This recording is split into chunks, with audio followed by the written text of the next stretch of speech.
আসসালামু আলাইকুম দর্শক, আমরা দেখতে পাচ্ছি এই যে ইন্টারন্যাশনাল স্কুলের গোল্ডেন শাখায় টিচারদের ক্লাস চলতেছে, ডেমো ক্লাস। আমরা দেখতে আসছি ইংলিশের উপরে ক্লাস নেবেন।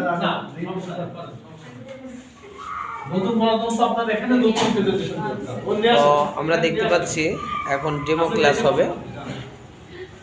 আসলে তারা যে বাচ্চাদেরকে শিক্ষাগুলো দেবেন, সেই শিক্ষাগুলো কিভাবে দেবেন এগুলো আমাদের সুযোগ্য পরিচালক স্যার তাদের ক্লাস নিচ্ছেন এবং বোঝানোর জন্য।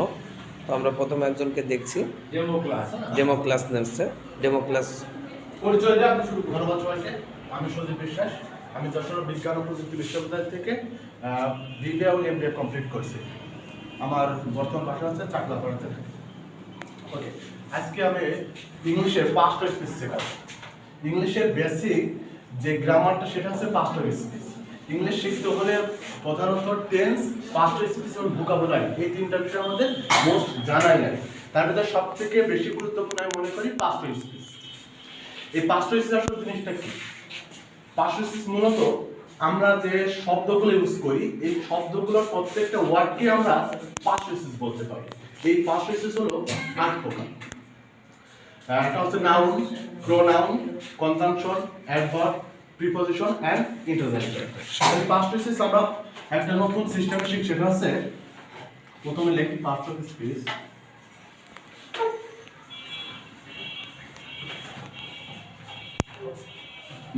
আচ্ছা, আমরা জানি পার্টস মানে হচ্ছে খণ্ড,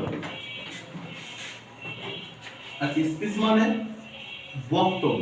বক্তব্য মানে হচ্ছে আমরা যাই বলি সেটা হচ্ছে বক্তব্য, অর্থাৎ বক্তব্যের একটা খণ্ডই হচ্ছে পাঁচটা স্পিচ। যদি আমি বলি আই এম এ স্টুডেন্ট, এটা একটা স্পিচ, কারণ এটা আমি বললাম, অর্থাৎ আমরা যা বলি সেটাই একটা বক্তব্য বা স্পিচ। এই স্পিচের আমরা যদি খণ্ড করি তাহলে দেখতে পারবো এটা এক খণ্ড, এটা একটা খণ্ড, এটা একটা খণ্ড, এটা একটা খণ্ড। প্রত্যেকটা খণ্ডে হচ্ছে এক একটা ওয়ার্ড, অর্থাৎ এই প্রত্যেকটা ওয়ার্ডই হচ্ছে এক একটা পাঁচটা স্পিচ।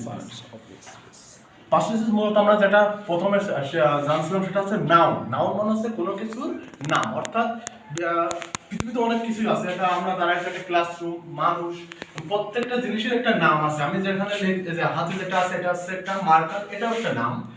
অর্থাৎ নাউন মানে হচ্ছে কোনো কিছুর নাম, আর প্রোনাউন হচ্ছে নামের পরিবর্তে আমরা যেটা ব্যবহার করি। আমরা সবসময় নামটা ব্যবহার করি না, অনেক সময় নামের পরিবর্তে আমাদের ব্যবহার করতে হয়, কারণ একটা নাম বারবার